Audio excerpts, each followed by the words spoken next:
has it become a safer place since Russia invaded Ukraine? I know that's a stark contrast to a lot of the narratives we hear about safety of our country and Europe, at least. But according to a former defence chief, it has become more safer. So Air Vice-Marshal Sean Bell says that the war in Ukraine has depleted Vladimir Putin's forces so much that Russia is no longer a threat to Europe.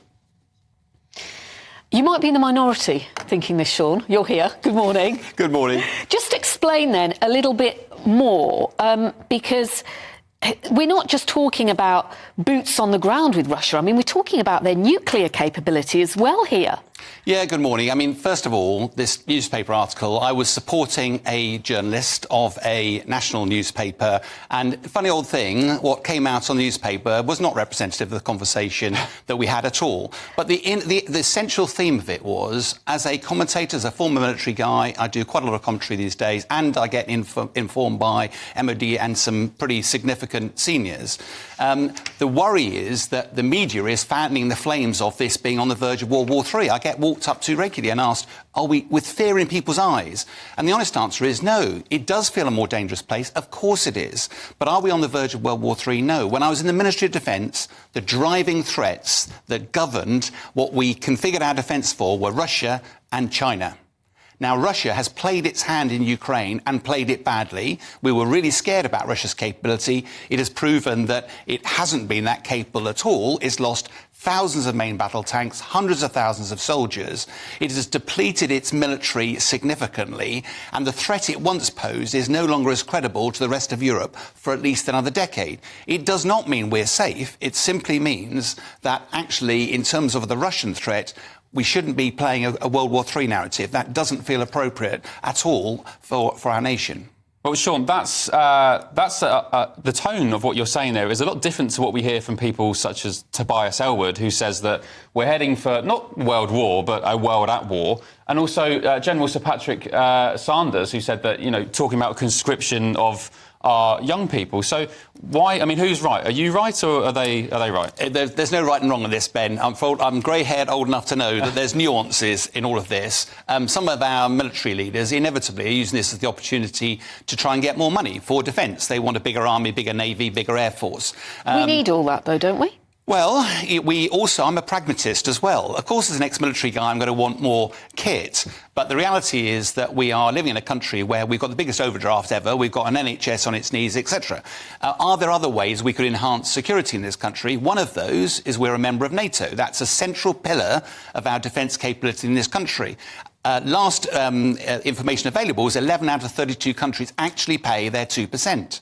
So in a way, we are subsidising some of the NATO countries that are not paying their way.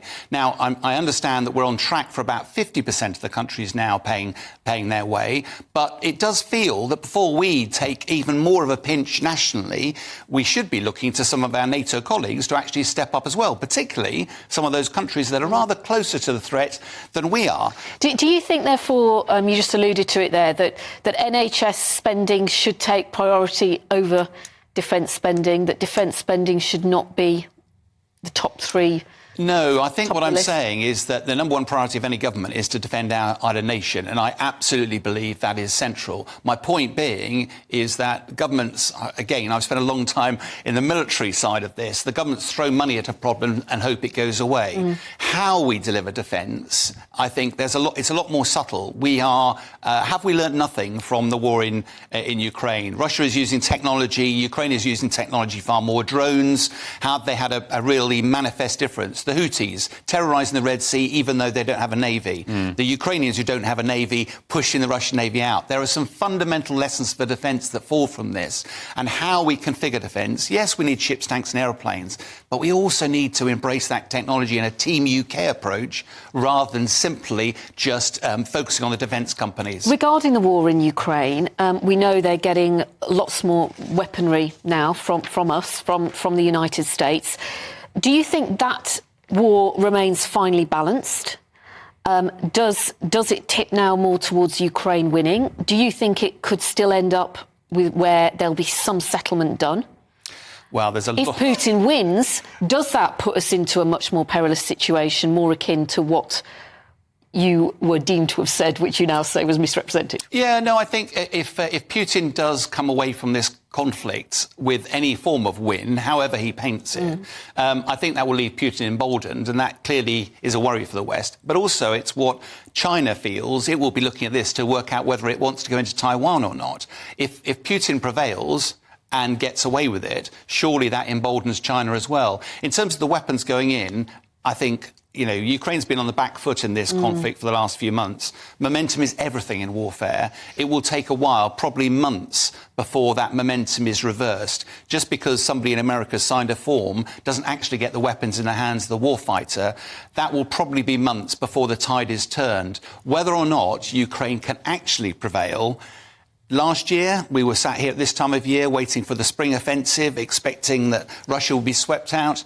The front lines didn't really move at all. I have to say, I think it's going to be very difficult for Ukraine to win, whatever that means. And I suspect, therefore, it's going to be a very difficult year for Ukraine in the year ahead. So, Sean, I asked Mark Francois yesterday or the day before about the extra £500 million we're not sending it to Ukraine, are we? That we spent on weapons, which will be probably made here, BAE Systems, etc. So money in the economy, jobs. However, when does that end? When does our support, our financial support to Ukraine end? Is it completely unconditional, as Jeremy Hunt said?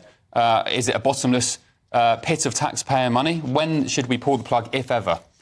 Yeah, I think the 500 million, the interesting bit about that is that no nation on earth carries the war stocks to be able to sustain a war of this level. So you've got to industrialise your defence industrial base. In the Second World War, it was stop building cars, build Spitfires. We haven't done that yet. Russia has tripled the size of its defence industrial base. Oil revenues are paying for weapons coming in from North Korea and from Iran. It now has a sustainable model to keep this war going.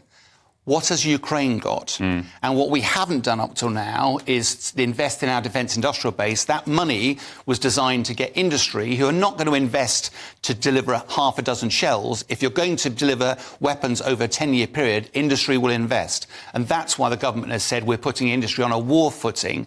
It wasn't meant we're going to war. It's trying to create a sustainable model of weapons, not just from this country, but encourage the whole of Europe and the US to do the same. Because at the moment, it feels a bit of feast and famine for Ukraine, which is thoroughly unhelpful for its war effort.